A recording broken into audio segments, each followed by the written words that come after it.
Meeting to order, please.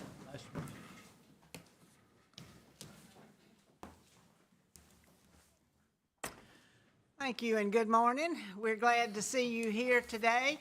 I'm Rosemary Altman, and I serve as chair of this board, and we are happy to be back home. We're glad to be able to be back in our regular meeting spot today, and we thank you for joining us. We would ask that you make sure your cell phones are silent as we conduct the meeting. This meeting is live streamed, so we want to make sure that those that are joining us by live stream can hear. We'll open our meeting with the pledge and with the invocation. Mr. East will lead the pledge for us, and I will do the invocation. Join us, please.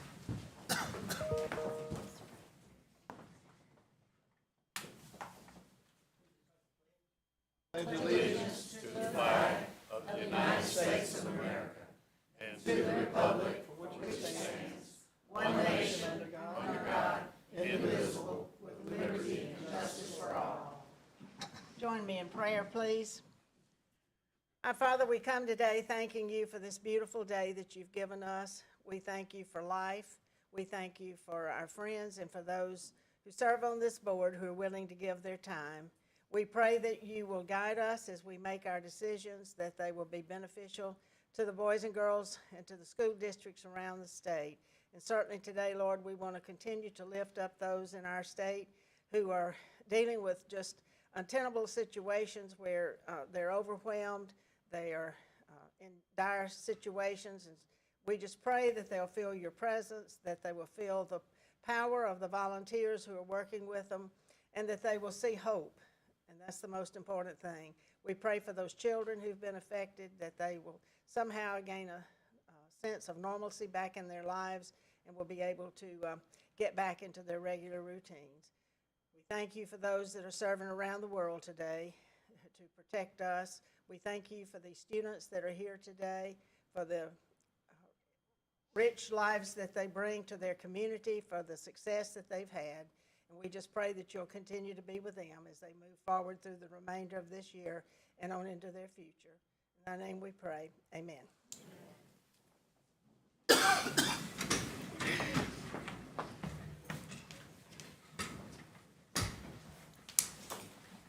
Chair doesn't want to work. The first item that we have is approval of the minutes of the March 9th, 2023 board meeting and minutes of special call board meetings on March 13th, March 27th, March 28th, and March 30 of 2023. You've been provided with these minutes. Do we have a motion? I'll make a motion. Okay. Is there a second? Second. All right. All in favor? Aye. Any opposed? Okay. Thank you. The next item is approval of the agenda. Are there any additions or deletions to the agenda as presented? All right. Are there any items on the consent agenda that you would like to pull out? We're hearing none, then we will, I will ask for a motion to approve the agenda as presented. So moved. Okay. Okay. Mr. Jacobs, all in favor? Aye. Any opposed? All right, thank you. We'll move into our recognition ceremony now. The first recognition we have is the 2022 Legion of Valor Bronze Cross for Achievement. Okay, Ms. thank Cook? you. Yes. Good morning, Mr. Kent, Ms. Altman, and board members. It is my honor to present to you the board recognitions for the month of April. We have several today because we have invited the Achievement School District, the Districts of Transformation, and the Special State Schools to start submitting their achievements for board recognition. So first, we recognize Cadet Kinsey Nicholson, a senior in the Northwest Rankin High School Army JRTC program, for earning the Legion of Valor Bronze Cross for Achievement Award for 2022. I would like to invite Kinsey to join Ms. Altman and Mr. Kent at the front of the boardroom. The prestigious Legion of Valor Bronze Cross for Achievement Award is presented to cadets who have shown outstanding excellence in military and academic subjects while enrolled in the JRTC program.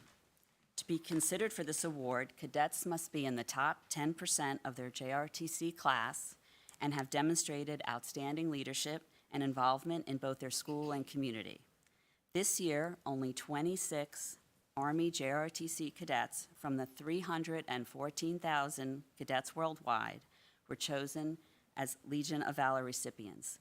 Kinsey was the only cadet selected in Mississippi. Kinsey is currently serving as the battalion commander of Northwest Rankin's Army JROTC program and previously served as the battalion command sergeant major and company first sergeant, She is a member of the National Honor Society, the Beta Club, the International Thespian Society, and the Thespian Troops production crew. Kinsey has received the National Sojourners Leadership Award, the Warrant Officer Association's Award of Excellence, and the Superior Cadet Award. She is ranked 78th in her class of 433 seniors with a cumulative grade point average of 4.0 and an ACT of 29. She is active in her community and church and works as an instructor at Courthouse Gymnastics. After graduation, Kinsey plans to attend Mississippi State University and pursue a degree in either biological or chemical engineering and serve as a member of the U.S. Air Force JROTC program. Kinsey, you are welcome to make remarks at this time.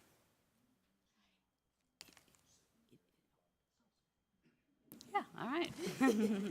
We're Okay. microphone impaired. Okay. Well, good morning, everyone. Board members, thank you so much for having me out here today. I was very honored to be this year's recipient of the Legion of Valor Award. I would not have been able to get this far if it hadn't been for the unending support I've received from my fellow cadets and superiors, but nobody has been more supportive than Colonel Reiser. He has ensured that I have had every opportunity to get to where I need to be. If he hadn't been on me about deadlines, I wouldn't have even been able to apply. He has always worked to push cadets to excellence. Soon, Colonel Reiser will be head of all the JROTC programs in Rankin County. Unfortunately, this means he will be leaving Northwest. The students, teachers, and even parents will always remember the excellence he established at the school. His legacy will continue to inspire cadets to become better citizens and encourage them to do their very best, just as he did for me. Thank you.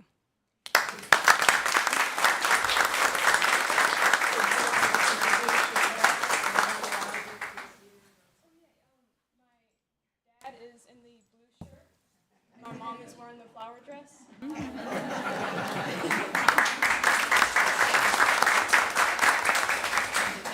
Colonel Reiser is sitting behind my grandfather back there.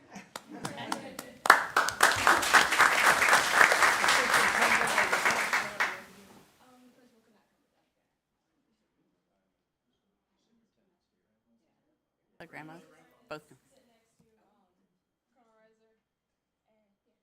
And your granddad? Okay. We're very proud of him. Okay. Hey, thank you. That's what I said, you got an entourage already. Okay. Thank you, Kinsey. Okay, all right.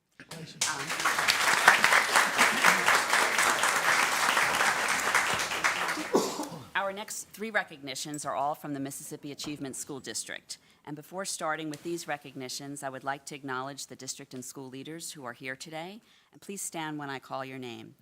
Achievement School District Superintendent, Dr. Earl Watkins. Humphreys County High School Principal, Mr. Ray Russell. And Yazoo City High School Principal, Dr. Kelvin Fuller. Now, please, he's outside. He'll come in. Okay, thank you for your leadership.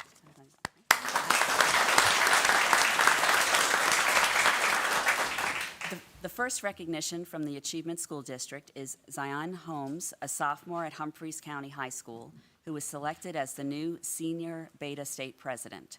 I would like to invite Zion to join Ms. Altman and Mr. Kent at the front of the boardroom.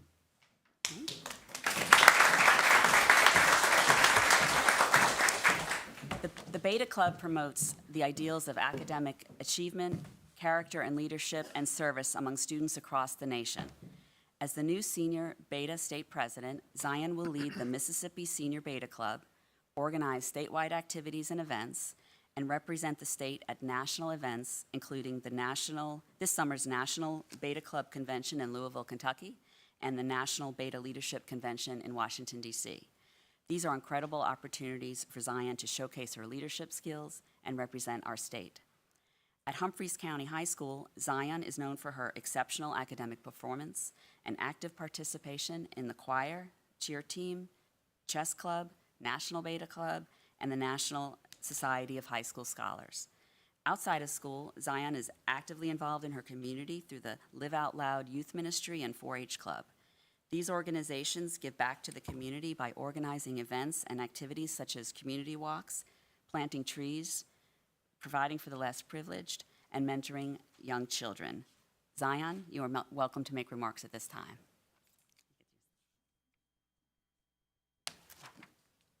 Good morning, everyone. First, I would say that I am grateful for this opportunity to be here today. It is really an honor. Secondly, I am grateful for the people that helped me throughout this journey, my sponsors, my family, and even my friends. Again, I just want to say I am grateful and I'm thankful for this opportunity.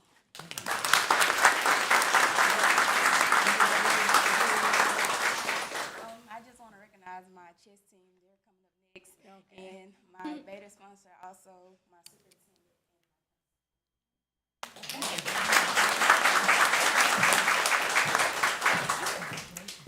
Our next recognition is the Humphreys County High School Chess Team, who are the 2023 Mississippi Scholastic Chess Association State Champions. I would like to invite the team members and their sponsor, Ms. Tiana Poole Hunter, to join Ms. Altman and Mr. Kent at the front of the boardroom. The team members are Skyla Ashford, Star Brown, Zakira Clayton, Destiny, you can go, keep going. Destiny Fairley, Angel Flores, Dateria Golden, Nazarius Holman, Judy Hung, Naisha Jones, Joshua Toy, Ralph Tyson Smith, and Jamie Williams. These chess champions competed against 6 other high schools from across the state to win Humphrey County High School's first ever state championship for chess. It was an intense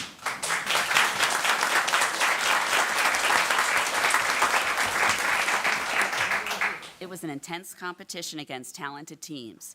The team's hard work, dedication, and strategic gameplay set a high standard for academic achievement in the district.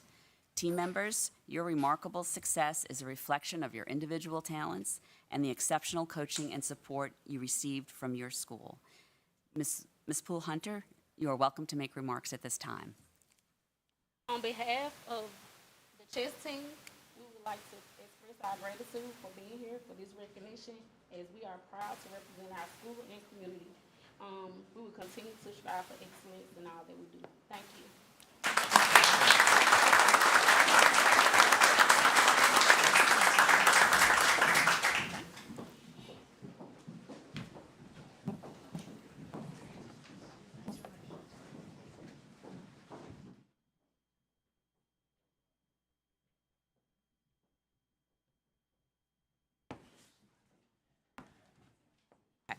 Our final recognition today is the Yazoo City High School basketball team, who are the 2023 Class 4A state champions. I would like to invite the team members and their head coach, Anthony Carlisle, assistant coach, Richard Bass, and assistant coach, Vernon Morris, and the team members to the front of the boardroom to join Ms. Altman and Mr. Kent. The team members are,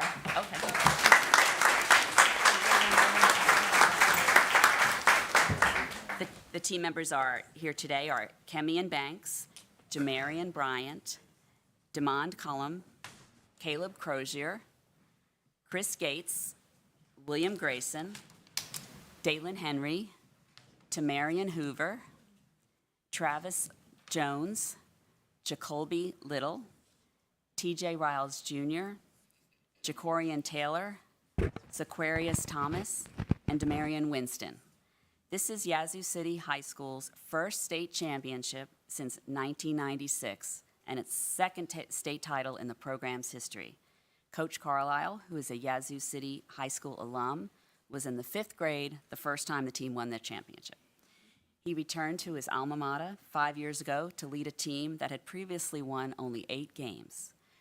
Yazoo City High School earned the 2023 state title on March 2nd at the Mississippi Coliseum with a 53-43 victory over Raymond High School in the championship game. Coach Carlisle, you are welcome to make remarks at this time. Good morning. We're glad that you guys have invited us down today. Just want to thank God for having us here today. I wouldn't have a start in this profession without my dad, Archie Carlisle, and the late, great Frankie Reed for believing in me. And I want to thank our superintendent, Dr. Watkins, our principal, Dr. Fuller, and my assistant coaches here on the great job that they do. My bus driver who makes sure that she's Miss Coleman to make sure we get everywhere safely, and most importantly, these guys, because they exemplify what hard work looks like, overcoming adversity and the different challenges that they face in their community each day. And they were just proud to see them give the community some life and breathe some life back into the community and the school, and just be such a great representation of Yazoo City. So thank you guys for having us today.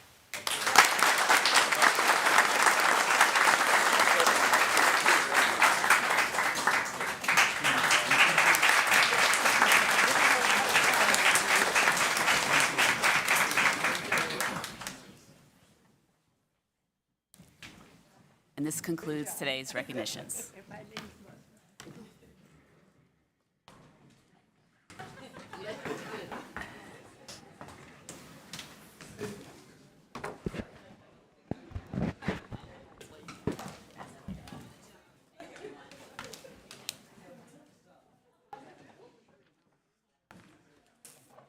These recognitions are the feel-good part of our meeting each week, but it shows that there are good things going on out there in school districts and students who are working hard and excelling. I actually told the boys, I love high school basketball, so I watched the ball games on the television, and I watched Yazoo City as they ended up winning about 10 points, but it was a nip and tuck game along various parts of the game. So we're proud of them and proud of the recognition they're bringing to their community and their school district.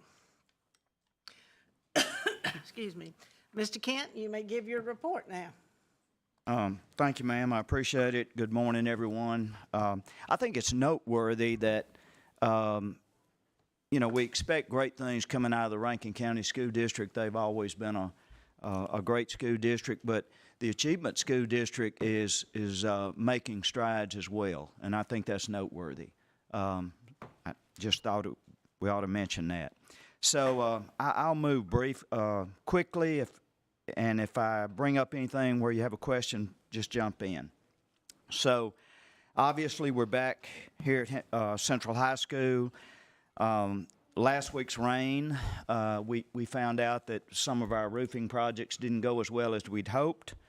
And so Dr. Gavin's team is working on that, and there's a long punch list, and hopefully we'll get through all of that. The tornado affected districts, when you talk about that, you actually have to talk about two different things. There's physical and structural damage, and there's emotional damage. And the part that we can quantify, of course, is the physical part of it. So we continue to work with the school districts that are impacted. Those districts officially include Amory, Carroll County, Humphreys County, Monroe County, New Albany, South Delta, and Winona Montgomery. Now, there is a wide disparity between the impact. For instance, Humphreys County is mentioned here. The tornadoes occurred over the weekend. They were back in school on Monday morning. Dr. Watkins moved quickly to get them back in school. The Amory School District has done remarkable work. They were back in school within the 10-day allowed window, and they had 85% attendance on the first day back without running buses. And the reason they didn't run buses was because the city and the county had been unable to clear the roads. So the school district is leading the charge there in that county as far as recovery is concerned. And so hats off to Amory. South Delta is a different story. You've seen the media reports there. The devastation is pretty extensive, almost complete devastation. And it is a different story, but we have worked very, very closely with those folks and have almost had boots on the ground every day there since the day after the tornado. And they went back to school last Friday. They had about 25% the first day on that Friday. They had about a little less than 50% yesterday and 50% the day before that. So they are beginning to come back in. Now, of course, the issue is housing for the parents. And there are FERPA and HIPAA issues about trying to track where MEMA and FEMA house those kids. And so we're working on trying to figure all that out. I have to commend Mr. Craman's team. We have a digital footprint of a lot of it, and we're a little troubled by the fact that there's about 170 kids missing right now that have not enrolled in any other school district. And so we've got to get busy and get those kids back in school wherever they are. If they're in a hotel in Greenville, they need to enroll in Greenville. So we're working as hard as we can on that. And again, I want to commend Brian McGarity, Wade Grant, Dr. Gavin. Gene Cook is helping with their messaging up there. Donna Boone, of course, is helping with organization as far as the academic day and that kind of thing. So we continue to work with them. I'm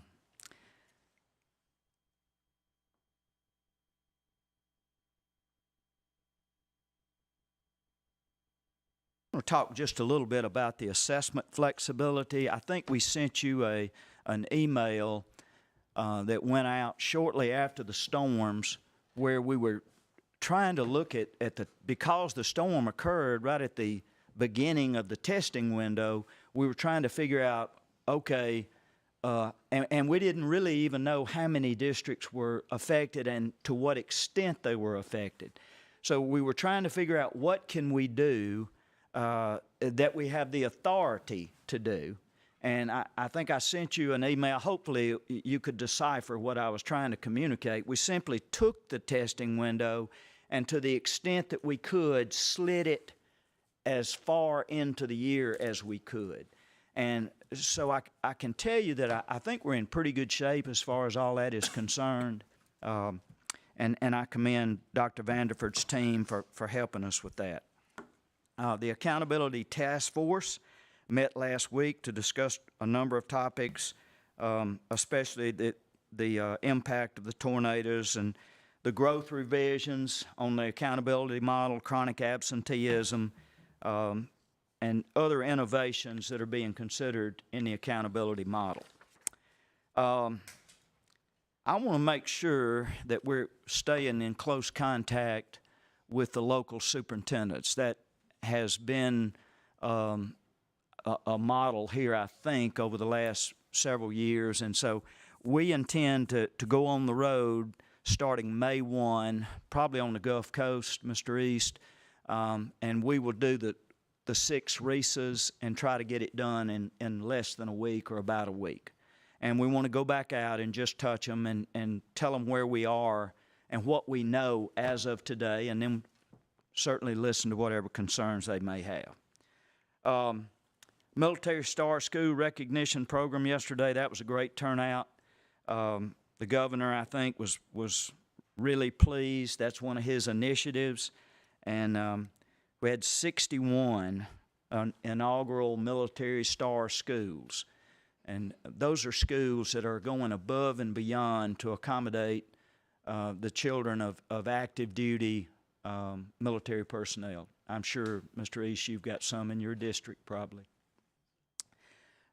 Mississippi Student Advisory Council, that met last week, I believe it was. They had formed committees and they did reports on topics that were hot button issues for them. Interestingly enough, school safety, I know you're shocked, was 2 committees chose that, and then ACT prep was 2 other. So those seem to be the things that they were most interested in.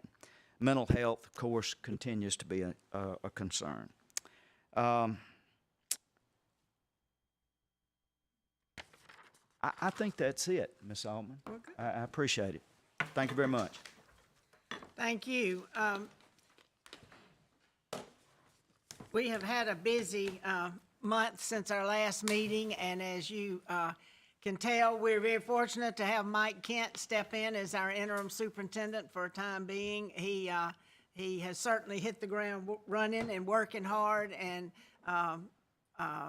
getting things in order. And then, of course, had to throw in a tornado in the middle of another tornado. And so we appreciate that. And, you know, he's just touched on the tremendous challenges that school districts are facing out there that were impacted by this tornado, and more so the challenges that families and children are facing.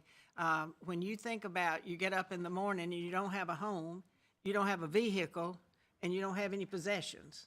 That is overwhelming, and yet these districts have worked hard to get children back in school, and we applaud them for that because they've overcome some tremendous challenges and have a long way to go. This last month, I have spent time working with our consulting firm, McPherson and Jacobson, in preparation of a work session that we will have in planning the program and just different ideas of topics. Mr. Kent and I have had several meetings and discussions during the course of the month. We certainly want to make sure we thank the Mississippi School Board Association and the Madison County School District for letting us use their facilities during the time that we were displaced from here. They were both very accommodating to us, changed some schedules so that we could have our board meetings there and it would keep us on track. So we want to thank them for that and let them know how much we appreciate it.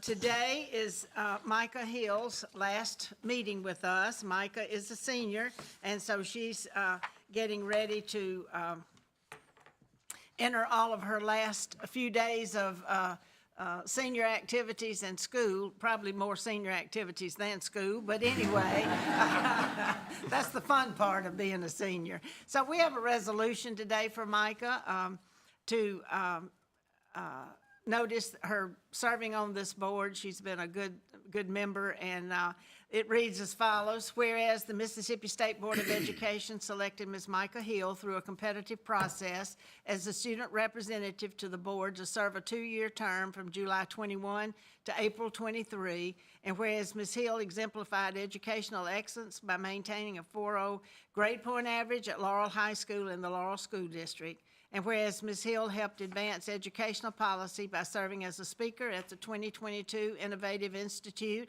and as a panelist for the Youth Adult Partnerships to Improve School Health, held by the National Association of School Boards of Education. And whereas Ms. Hill became active in several student and community organizations, including serving as vice president of the Mississippi State Beta Club, founder of Adventures in 3D Printing Organization, participant in the University of Chicago's Emerging Rural Leaders Program, member and board member of 1,000 Dreams Fund Girls on the Rise, member of the Laurel High School tennis team, the Agape Church technology team, and the Laurel High School STEM competition team.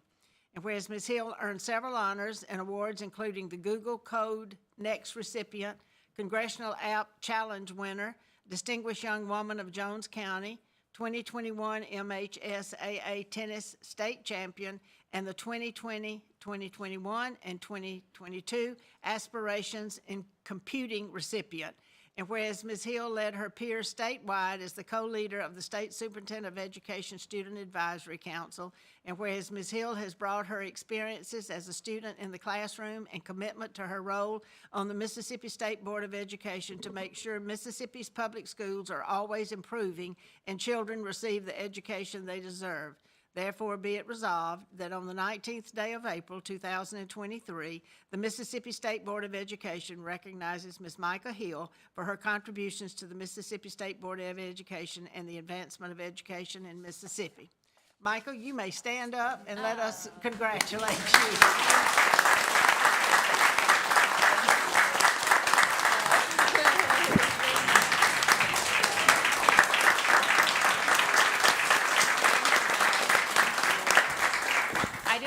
few words. Yes, Just a couple. We felt sure you did, so Yeah. we just fixed the call on you. Yeah, just some thank yous. So really just thank you for this opportunity. It's pretty cool to say that I've been through 3 superintendents and 1 interim in 2 years. So I feel proud to say, to be a role model for students in Mississippi and inspiration for Black girls as a Black girl, for women, for students from underrepresented and underserved communities, and for those who can defy all odds at all costs. I feel empowerment by all those things. And most importantly, thank you to my parents and my mom for pushing me for this position in this direction, teaching me how to speak up for myself and grow into the woman I am now. A lot has changed from the 15-year-old that filled out the application to the 18-year-old that sits here now.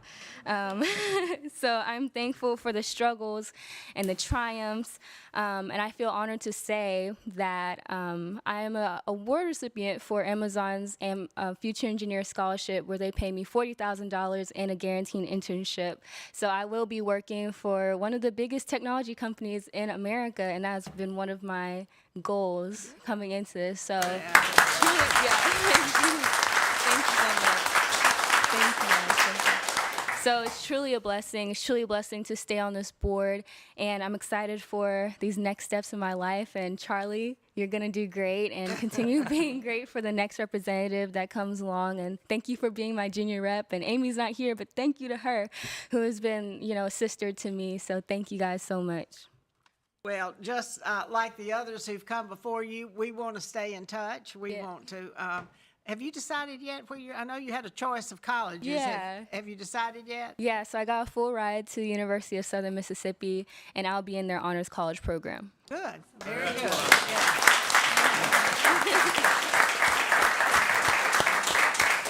Well, we want to stay in touch with you, and you can keep us posted on your activities and your honors. We know you're going to do great. Thank you so much.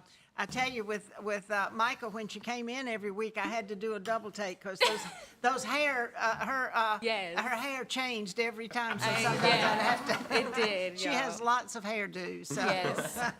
But we certainly have loved having you with us. Thank you, guys. And so with that, I'm going to let you give your report. All right, so I have a video to present. Mr. East actually invited me to Gulfport High School, and it was honestly amazing. So in this video, no, he didn't force me to say any of these things. And no pay either. Yeah. So this is my genuine reaction, and we can start the video. So I'm taking you with me to visit Gulfport School District. Mr. East invited me, and I feel like this is such an amazing opportunity for me to take some key things away from this amazing district and possibly implement them in mine. So we met up at the district office around 9:00 a.m. As you guys can see, this is such an amazing facility. And then we headed over to Gulfport High School. I was accompanied by these 4 amazing ambassadors of the school who basically showed me around. You can see them waving at the camera. If there's one word I can use to describe the school, it would have to be experience. That's one word that we kept using over and over because the school gives students the opportunity to not only know more about their college and career path, but even get to have hands-on experience before going into that field. You can see the merch store that they have where they allow students to create their own merch and sell and learn more about business. There are classes available where students can learn more about their personal interests, maybe like graphic design or videography. And I had to take some time recording these because I was kind of geeking out that they had 3D printers available for students. I've never seen anything quite like this before, but they have a garage in the school for students who are interested in pursuing a career in the automotive industry. It gives students the freedom to explore their interests without restraining them to a certain curriculum or pathway. Additionally, Gulfport students create solutions to real problems. Like in this clip, these students are creating shelters for homeless people. As a student athlete myself, it's nice seeing that as much as they put emphasis on education, they also give students quality athletic resources. Towards the end of the day, I met up with Mr. East, and I'll just say how so grateful I am for this opportunity. This visit has definitely inspired me to continue looking for ways we can implement some new things in our district for students and beyond. So thank you for that opportunity. As you can see, like I was very impressed with, Gulfport High School, and then, possibly taking some things away where we can possibly implement them in my school district for a betterment of our students. And I love how at Gulfport as well, like, it's not just about the convenience for teachers or about administrators, but what's convenient for students. So thank you for that opportunity, and thank you for inviting me. Good job.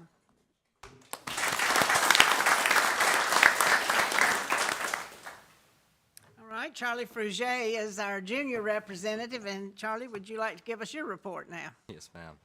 I'd like to start today by acknowledging the work that Micah has done over the past 2 years for the board. I can't thank you enough for being a friend and a mentor as my senior rep. When I got the call from Ms. Hales that I'd been selected for this position, I'll be honest, I was terrified. But Micah was so helpful in explaining what we do and how we do it.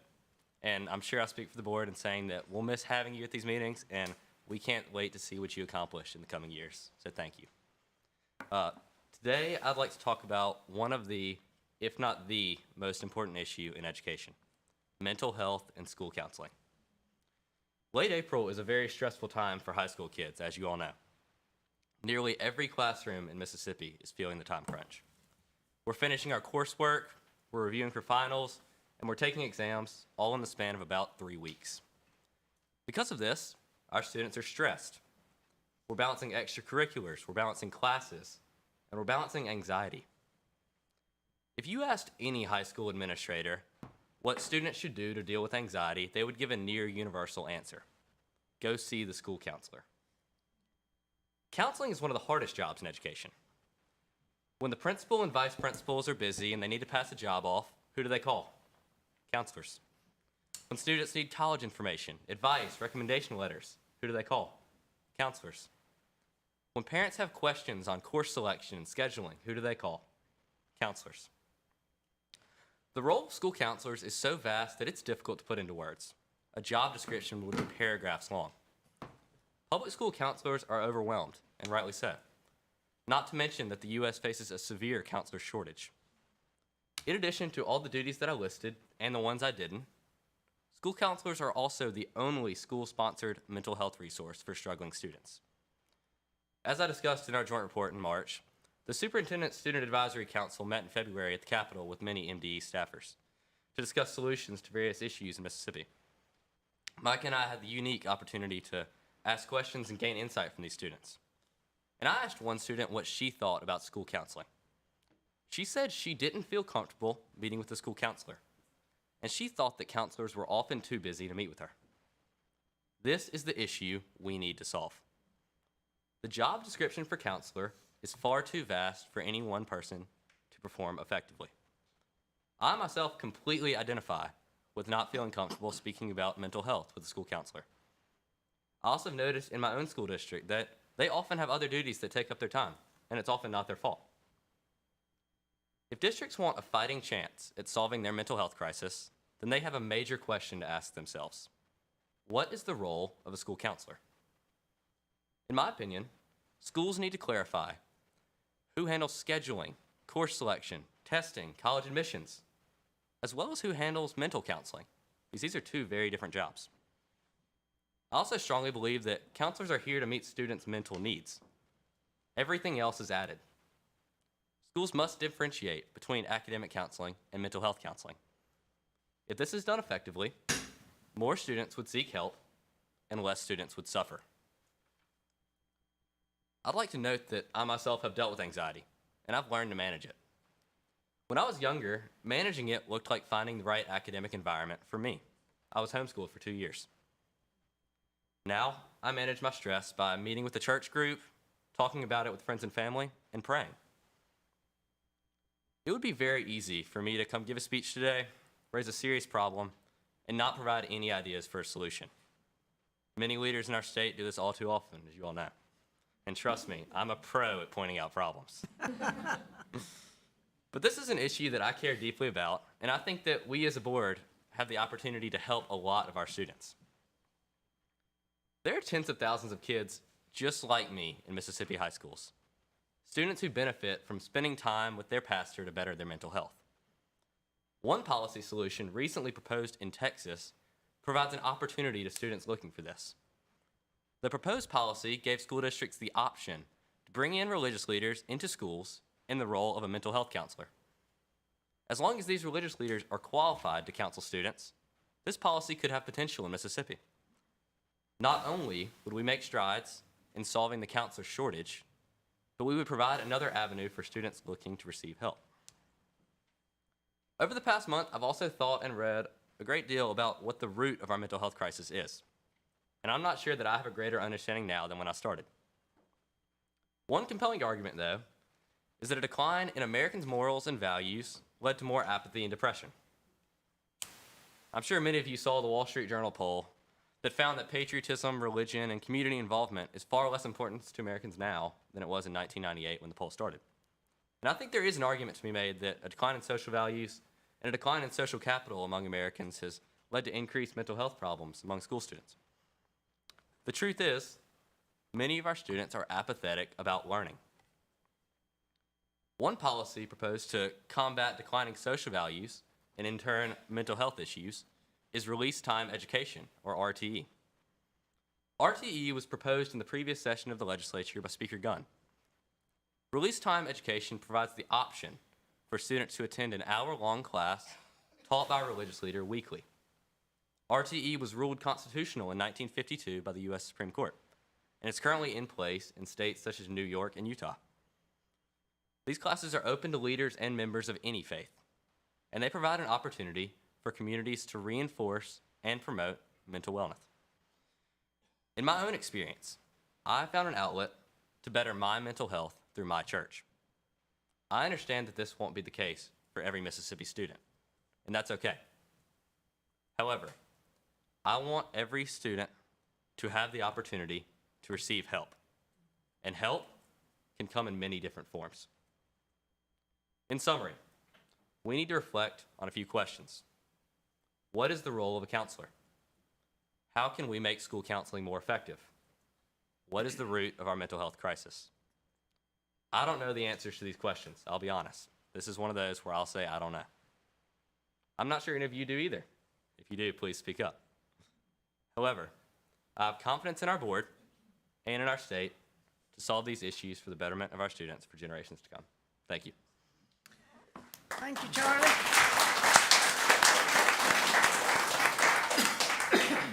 As you can see, these two students have a deep thinking well, and they are in touch and on tap with the things that are going on with their fellow students, and we are grateful to have them on this board. And Charlie, after today, you get to move into the senior position now, and we will be welcoming a new member in the next few weeks. So thank you for that. Our subcommittees have met. The first one is educator quality. Mr. Miller. Yes, ma'am. Thank you. Yesterday afternoon, we met with Dr. Murphy, Dr. Van Cleve, and Dr. Burson. This was my first meeting as being chair of this subcommittee, so there was a lot of education, or the start of my education in this, and I was greatly appreciative. There's several items on our consent agenda, specifically L through S, that we went over. They are doing good things. The first takeaway I have from it is they're sort of, for educational quality, it's the rule book. And there are a lot of rules that have to be in place, but also they have to be adapted to fit the needs. And that's in several of these things that we're going to be voting on today. It shows that adaptation. So I appreciate it. Got good information on them, and they're doing good work. Okay, thank you. Mr. Jacobs, Legislative Subcommittee. This too was the first meeting for us, and mine as the chair, and I appreciate everybody attending. We, of course, have just wrapped up a legislative session, so we've got a report on some of the bills and their impact on MDE, and from there, we also had discussed this committee meeting with the Senate Education Committee about our upcoming superintendent search, and try and find some information from that. That it. Thank you. Dr. McGehee, the School Performance and Accountability Committee. Yes, we met prior to our meeting here. Dr. Vanderford gave us a report, which she'll go in great detail about where we are accountability-wise in that preparation for the school performance for the springtime as we go forward. But also, part of our subcommittee on the accountability is recognizing as we have one of our young people moving on to bigger and better things and another one moving up from the second chair to the first chair, we get to choose the next one coming in.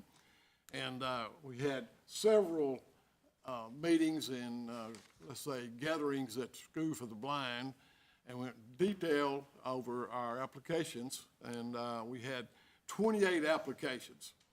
And so this application is for the 2023-25 Junior Student Representative. And we have top 10 semifinalists, and trust me, it's getting better every year and harder to choose between them because of these guys are some kind of in-depth in their activities and their functions and their participation in their school districts. And I'm sure that I will butcher some of the names, but I will go forward. We do have 10 semifinalists, and we will start with Mafate Ba from Tate County, Strayhorn High School, Kendall Carpenter, Rankin County School District, Brandon High School, Uremi Coy from Starkville Oktibbeha Consolidated School District at Starkville High School, Menon Abram from Oxford School District, Oxford High School, Jackson Pierce from Gulfport School District, even though he had a superintendent named Glenn East. Don't hold that against him, Ron. Gulfport High School, gifted, of course. Kate Riddle from Lafayette County School District for Lafayette High School. Alexander Ritchie, also from Oxford School District. What have you been doing, recruiting? Recruiting out here. ABC, always recruiting. That's right. Hannah Smith Phillips from Rankin County School District at Northwest Rankin High School. Grace Taylor from Rankin School District, Northwest Rankin High School. And Addison Winburn from Lafayette County School District at Lafayette High School. We will meet in the near future with these, and we will interview them, and we will choose 4 finalists off of those, and then we'll make a selection and a recommendation to the board in the near future. And thanks so much for a large number of school districts participating and our young people wanting to be a part of what we're doing here. And I really like to see them investing today in their future. Thank you. Thank you. It's good to hear we had that many applicants, and there are school districts out there that really promote this, and we're grateful to them because it's really a wonderful opportunity for a student. We've received all of our subcommittee reports, so now we will move into our agenda.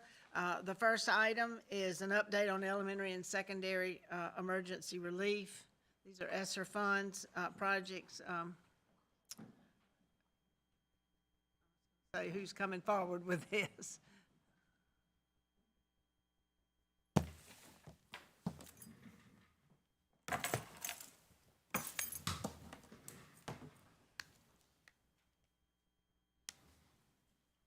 All right, good morning. Good morning, Ms. Altman, members of the board.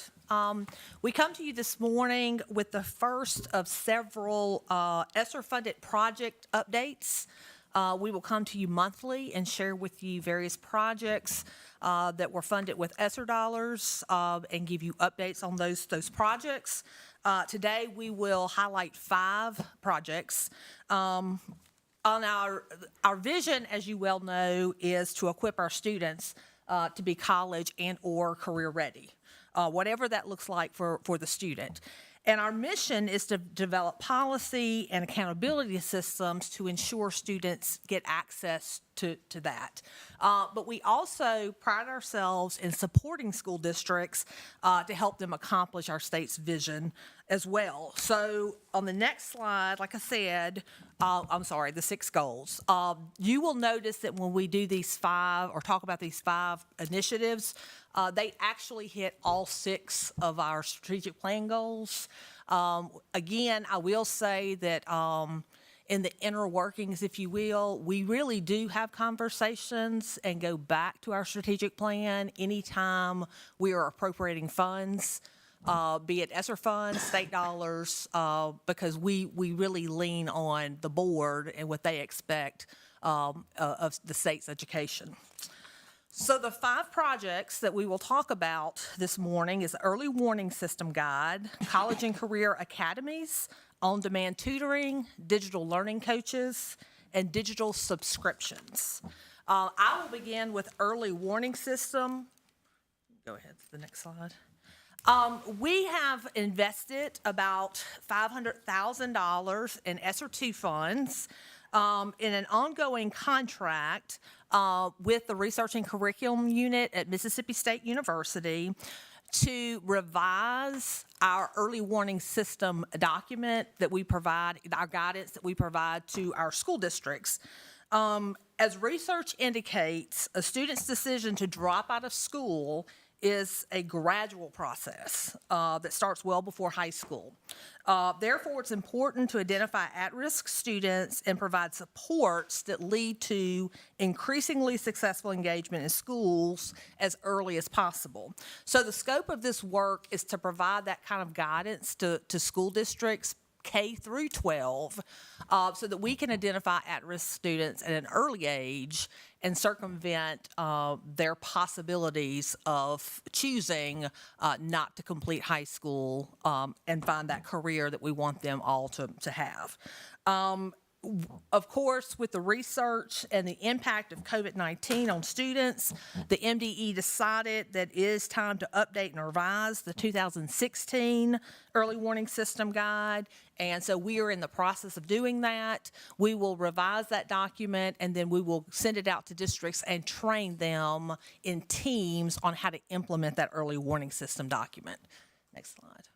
Of course, the audience for this is local school districts and schools. I've mentioned the vendor that we're working with. Most of you know what an early warning system guide or what early warning system is. But again, it is to identify students that are at risk. They're missing some sort of key educational milestone, which would put them behind their peers, and as they grow older, result in them choosing to drop out. Helping districts recognize factors that are negatively impacting students' learning and their behavior, and provide supports and interventions that help get students back on track for success in schools. So knowing that our next steps with the early warning system is to finalize the document, working cross-office, and then plan district professional development. The last thing I'll leave you with is this citation.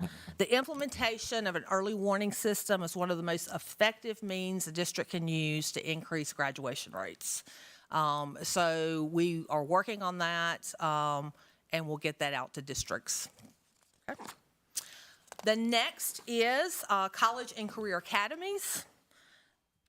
Several years back, we decided to use some of our Perkins $5 to help support career academies in our state. When the Esser funds came in, we felt there was an opportunity to punctuate that with some Esser dollars.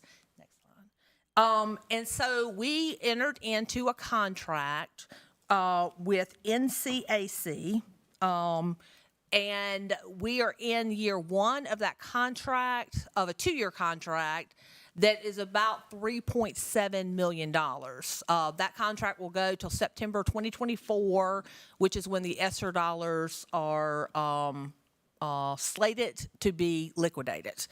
Again, some people ask why career academies. I know several of you are familiar with career academies. The easiest way to explain this is a lot of students, when they are in an English class or in a math class or sometimes science class, their question is, why? Why do I have to know this? Why do I have to read this? Why is this going to be important to me? And what Career Academies does is it really tries to make sense of a child's education. So they very early on determine what career they have an aptitude for, what career they're interested in, and they will enter into an academy based on that, and then all of their academic core courses are then aligned to whatever that career might be, okay? So their English classes and their math classes and their science classes, they are all aligned to their career interest. And the teachers are able to take lesson plans and ideas and really pattern them, fashion them in such a way that it brings home the importance of those academic courses in meeting that career goal. So that's the why. The scope of the work with this contract is it includes comprehensive training in the academy model, all 10 of what we call the national standards of practice, some call them NSOPs, plus assistance with branding and, of course, data analysis for these districts. Next slide.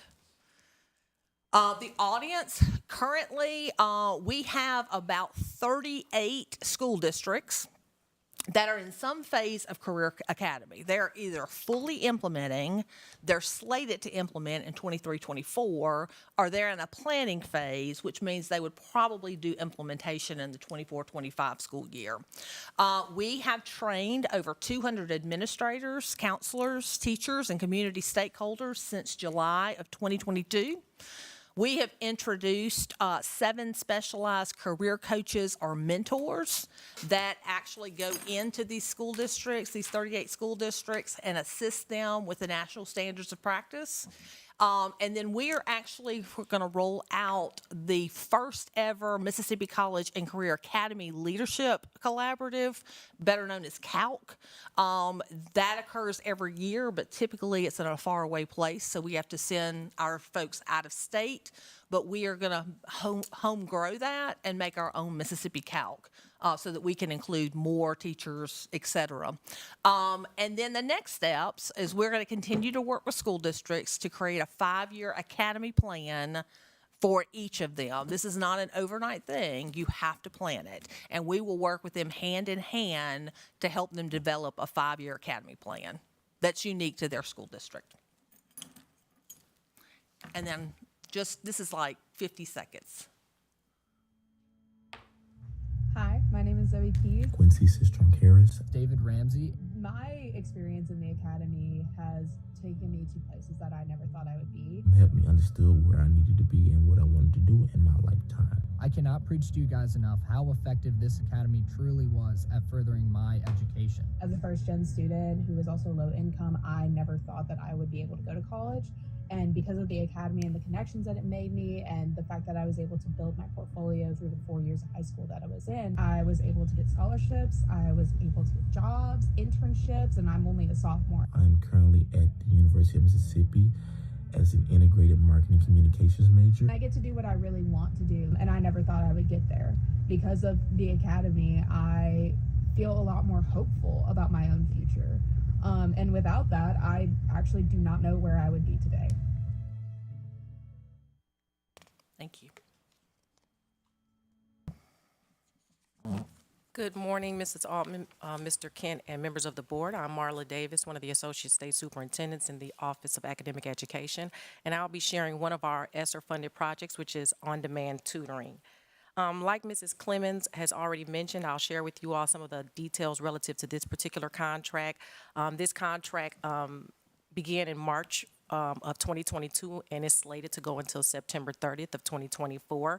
The not-to-exceed contract amount is a little bit under $11 million for that 31-month time period. So one of the reasons that we sought this particular initiative is we were fully aware of the fact that of the impact that COVID-19 had on some of our students. We needed something that would support our students on demand, 24/7, but also allow them to have supports in English language arts and in mathematics. And so with this initiative, they are able to have tutorial supports regardless of where they are. And they're on an individual basis, or they can do so within small groups. before, during, or after school hours. Now, some of the things that were put in place relative to this particular scope of services is we wanted to make sure that our students had the ability to be scheduled for tutoring either on a one-on-one basis or in small groups. The platform that's in place with paper allows teachers to not only schedule tutorial supports, but for students to use the services again before, during, or after school. It was important for us to have a platform in place where if a student is not mastering a particular concept, then the teacher is notified, the school is notified, so that way supports are then again differentiated based on individual students' needs.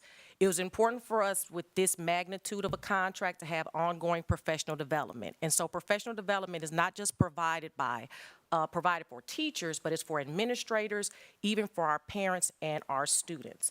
And I'll speak a little bit later around how we're able to get those professional development supports out to the districts. It was important for us, given the rise that we have an influx of English language learners in the state, that we had a platform that allowed students to receive tutorial services in their native language. And so when students are actually on the platform, they have the option to change the language from English to whatever their native tongue is. And that's definitely a game changer because, again, for our students that are English language learners, they need that support not only in academics, but also in the language that they speak. We also needed a platform that would allow students with special needs to have access to those services. And so there are services available throughout this platform that allows them to do so. We also asked for a vendor that was able to provide how-to guides, not something that's large or massive in reading, but quick how-to guides, how to get onto the platform, how to utilize the services, how to read your dashboard so that you can identify those students that are in need of additional supports. We also wanted to make sure that the vendor had established protocols to keep our students safe. And so they had to be fully aware of the COPA guidelines. How do you deal with students with special needs?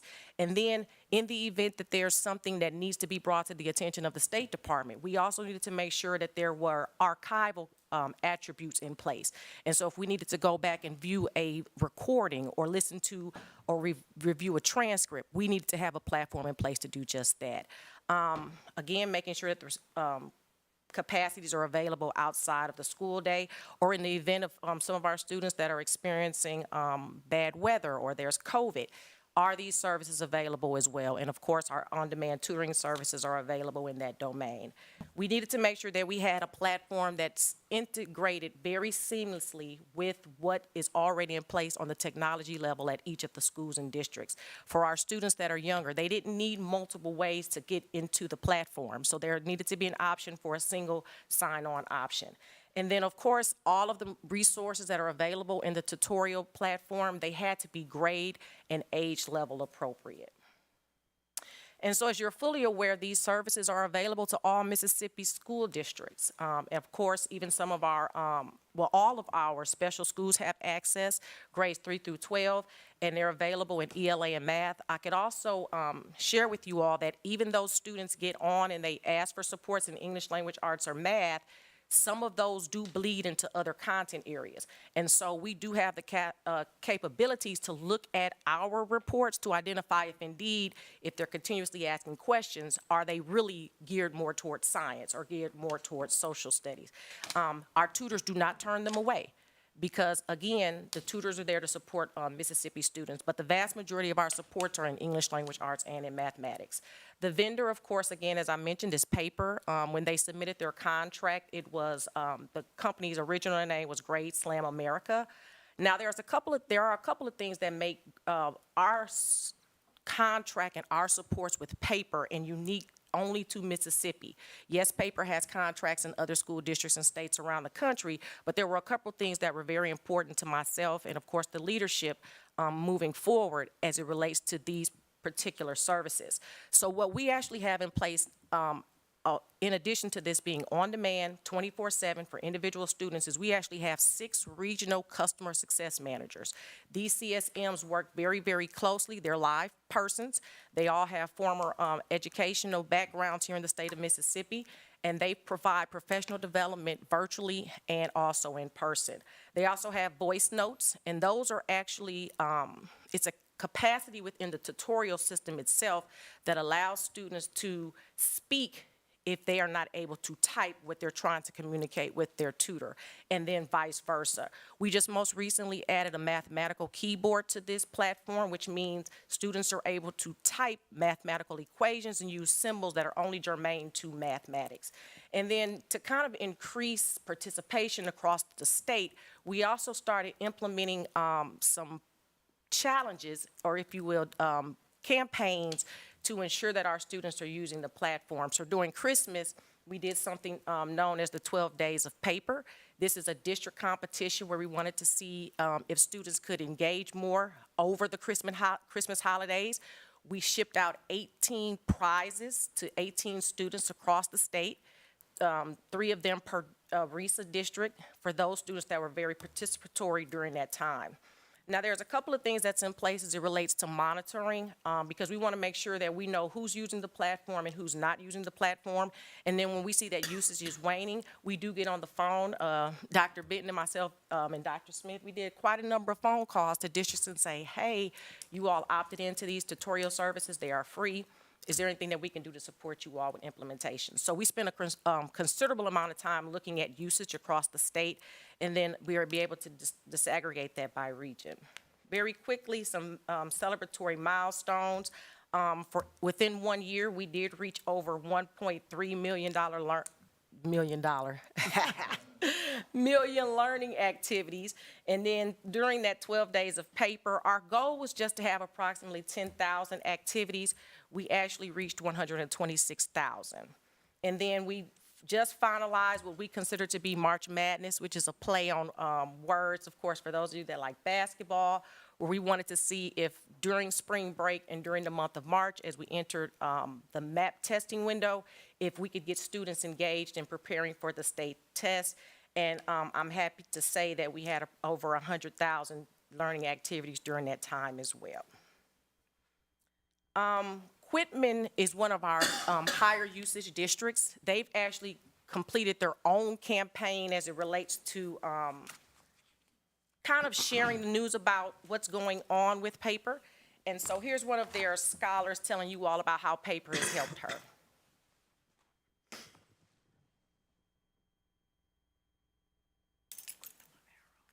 Paper helps me because it has real tutors on it. It helps you understand what you need to do, and it also helps you understand what the problem is talking about. And it just don't talk about what the problem is. You can also send a picture of your paper to them so they can actually see the work. And if they don't see it, you can like resend it if you need to every time. And also, it helps because paper is a thing that you can log on to. You can type in words, and if you mess up, you can resend it. They'll still know what you're saying because they're real tutors. And if you kind of mess up on typing, they'll know what you're saying and stuff. But it also doesn't talk about the problem. It also talks about the key words that help you with the problems. And it asks you what kind of question, like if it's a math problem, if it says 4 times 3, they're going to ask you what's 4 times 2 probably, and then they're just going to say add about 4 more, and then you'll get your answer. And that's how paper helps.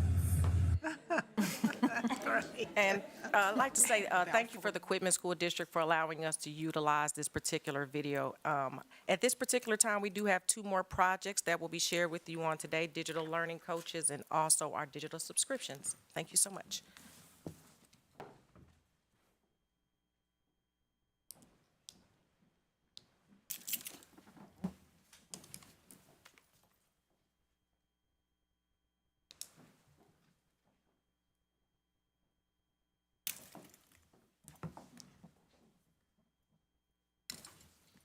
Good morning.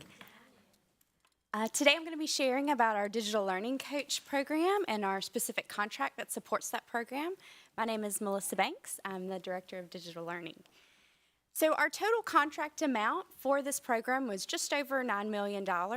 As you can see, we actually combined both Esser 1, Esser 2, and ARP funds for this contract. Our contract began in May of 2021, and it will run through September of 2024. Specifically within this contract, we support the salaries and the fringe benefits of our digital learning coaches. We also provide equipment and supplies for the program, and we pay the travel. In May of 2021, when we began, we employed 22 digital learning coaches under this contract.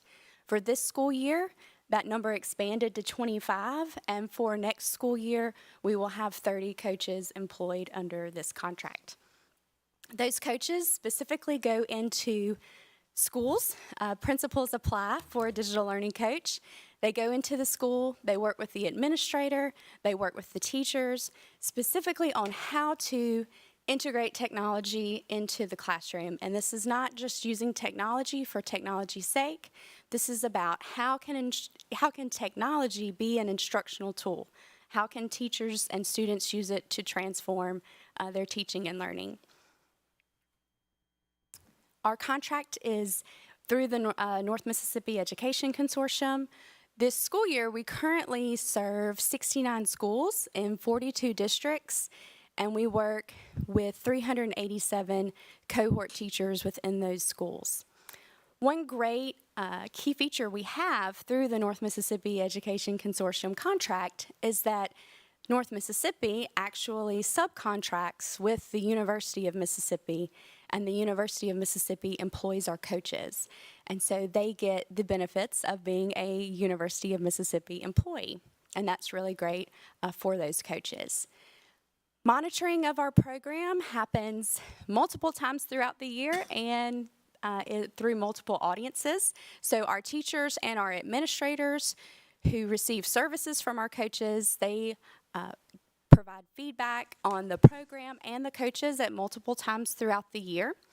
And then also, because our coaches are University of Mississippi employees, 2 times throughout the year, they go through the evaluation process of the university. This school year, we have provided 124 professional learning sessions in our digital learning support schools, over 5,000 hours of coaching, and those 2 numbers are just as of December of 2022. So that's just what we did in the fall semester.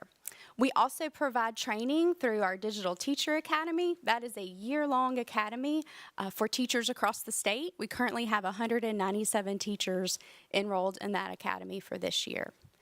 Our next steps for the 23-24 school year, we're going to focus more on how we can provide additional supports to our administrators as they're working to be the instructional leaders and the technology leaders in their buildings.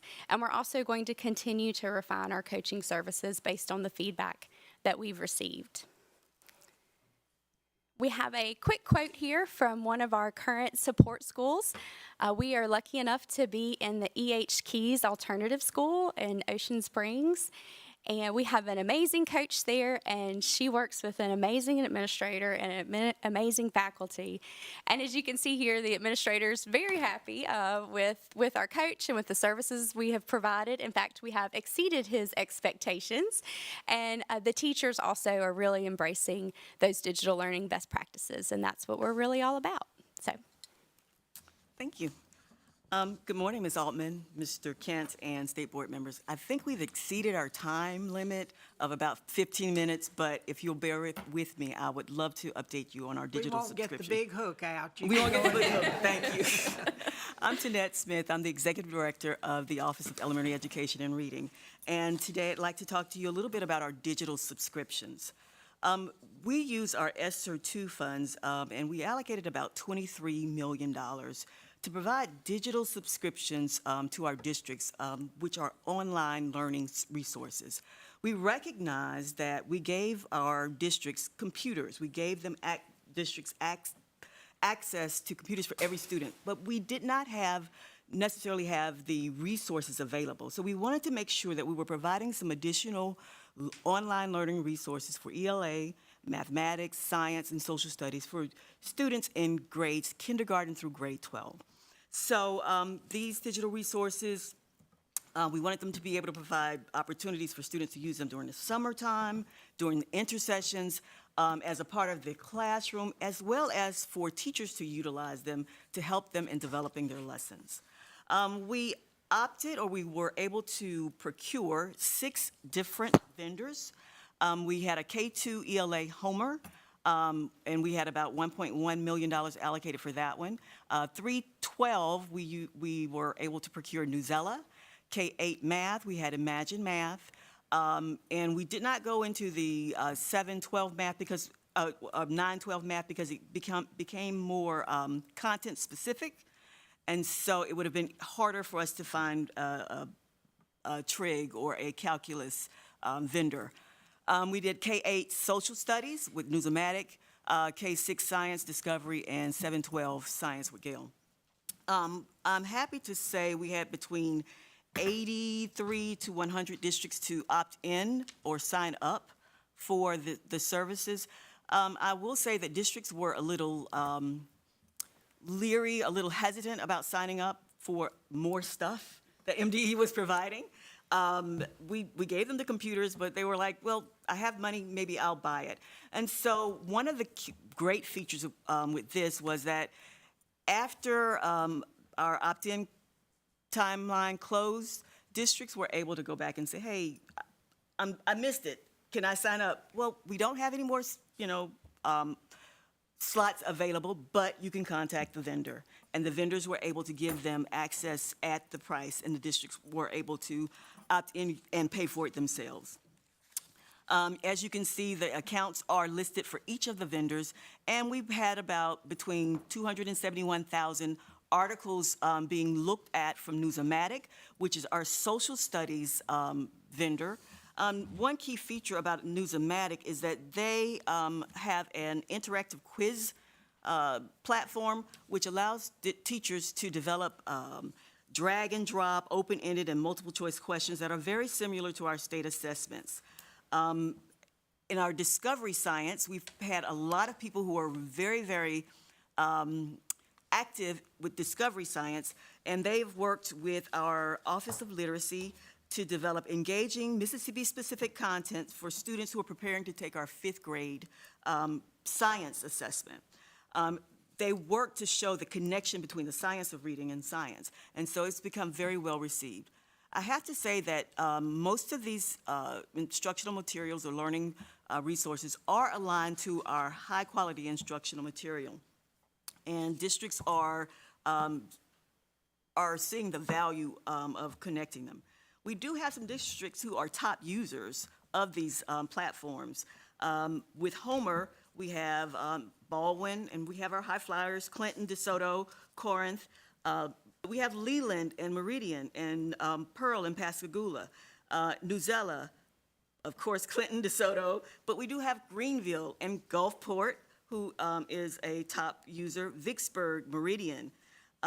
Imagine, we have Brookhaven, Greenville, Gulfport, Lawrence County, and as well as North Bolivar. Newsomatic, North Bolivar, Lawrence County, Madison, Discovery, Bay St. Louis, Cleveland, Corinth, Greenville, Jefferson County.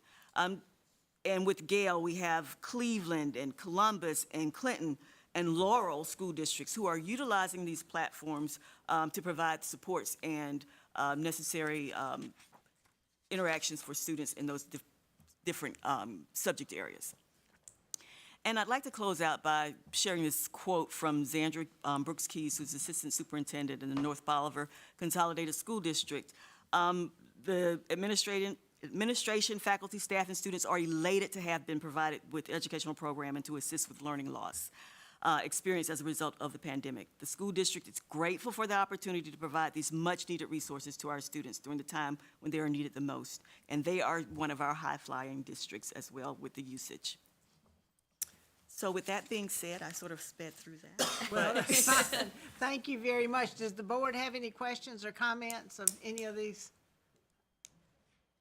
Well, thank you very much.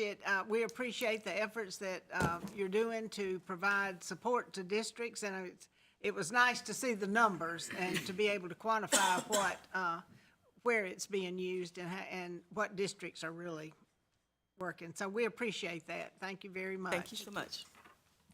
And your going over was worth it. All right, next item is Dr. Vanford to begin the APA process to revise Mississippi Code 724, the Mississippi Public School Accountability Standards. Good morning. This item is requesting your approval to begin the APA process to revise 6 sections of the business rules of the statewide accountability system.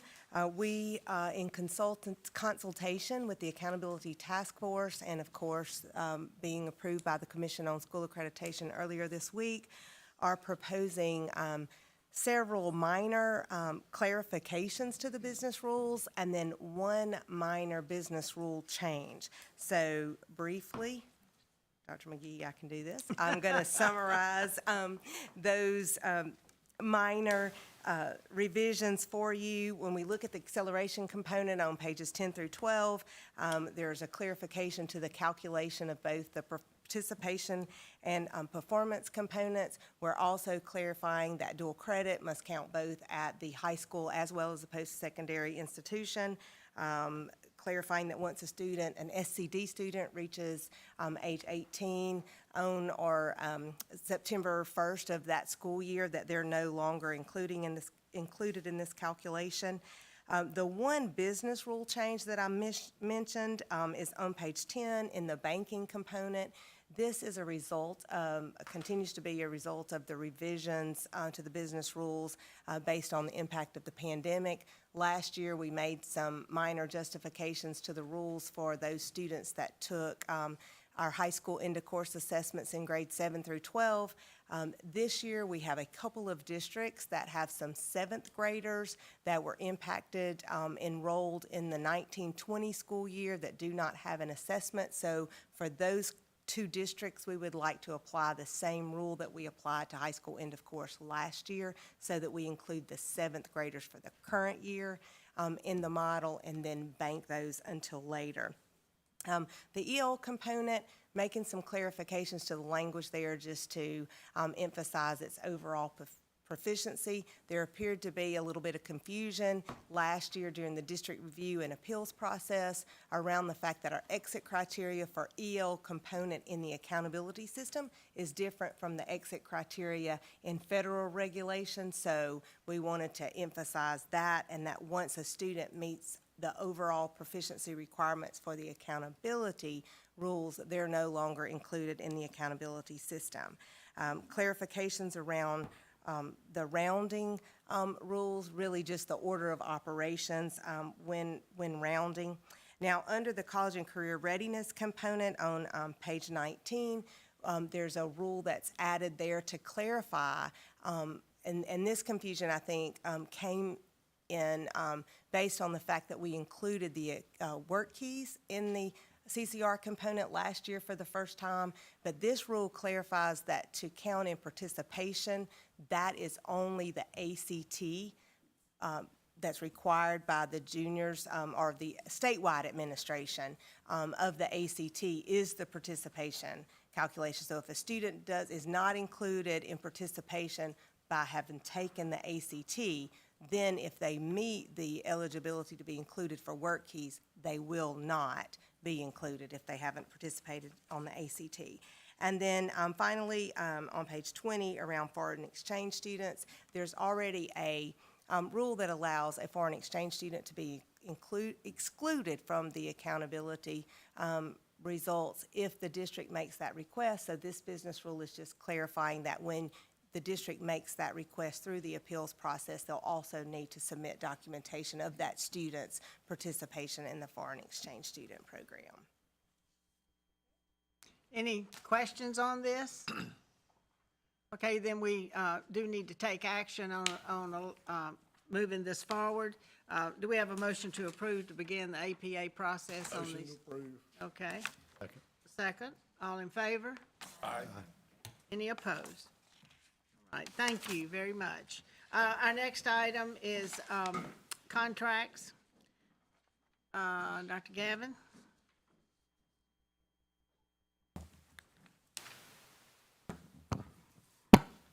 Good morning. We're bringing forth 5 contracts for the board's consideration and approval, 4 of which are existing contracts that we're asking to renew for the upcoming fiscal year and 1 modification to an existing contract.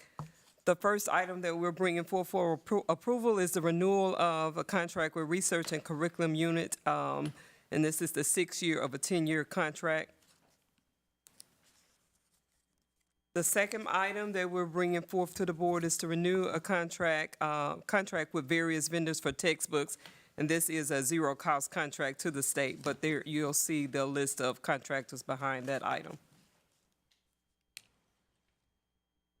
Our third item is a modification to a existing contract with TeachStone, and it is to modify the contract to go through 2026, and you can also see the mod increase of $348 for the next year.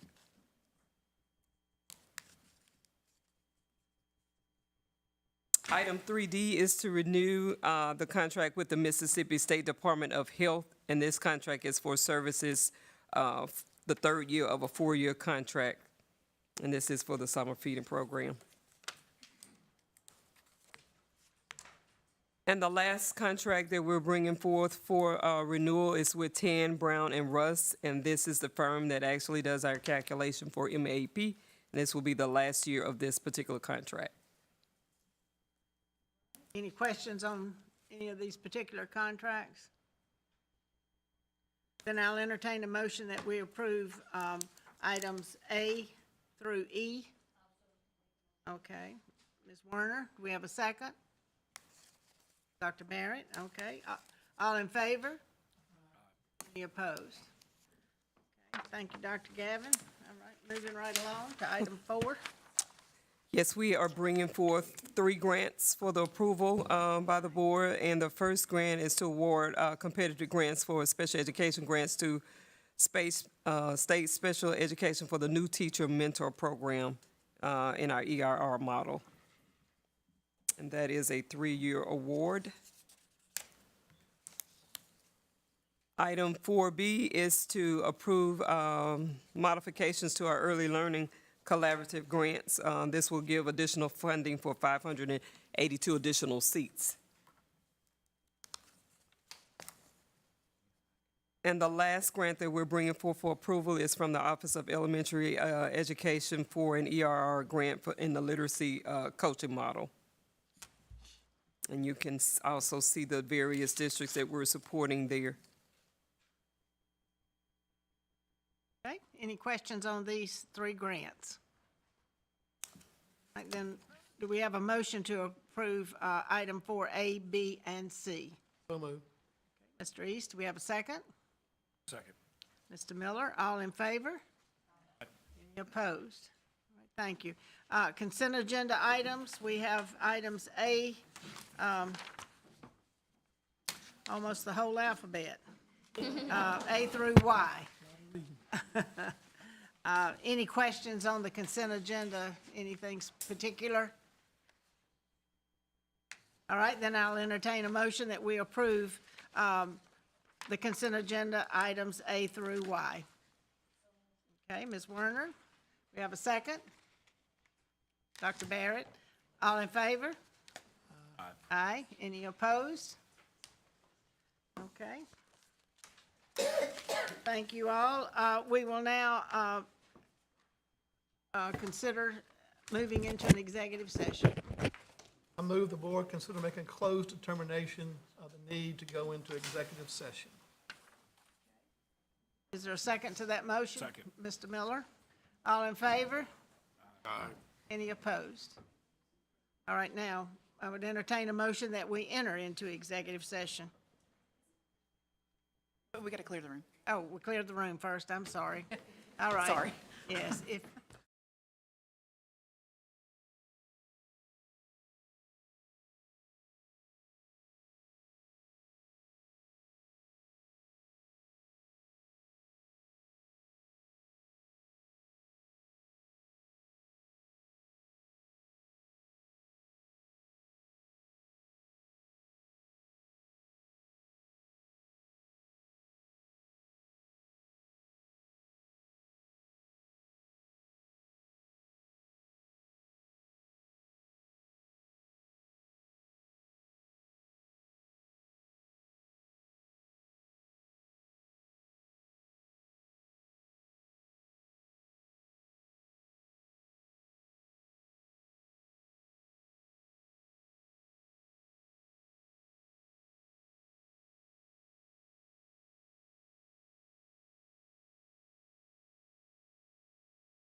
In accordance with Mississippi Code annotated section 25417A and K, the board has gone into executive session to discuss discrete personnel matters related to certain positions and appointments within the Department of Education.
All right. During the course of the executive session, there was no action taken. The board just discussed several items of interest, but there was no action taken. Anybody have a report on any meetings you've attended that you'd like to report on? The May board meeting will be held on May 18th, 2023, in this building at Central High School, the 4th floor boardroom at 359 Northwest Street, and it will begin at 10 o'clock. If there's no other business, we'll entertain a motion to adjourn. So moved. Okay. Mr. Jacobs, second. Okay. All in favor? Aye. Any opposed? All right. Thank you very much. Lunch is served.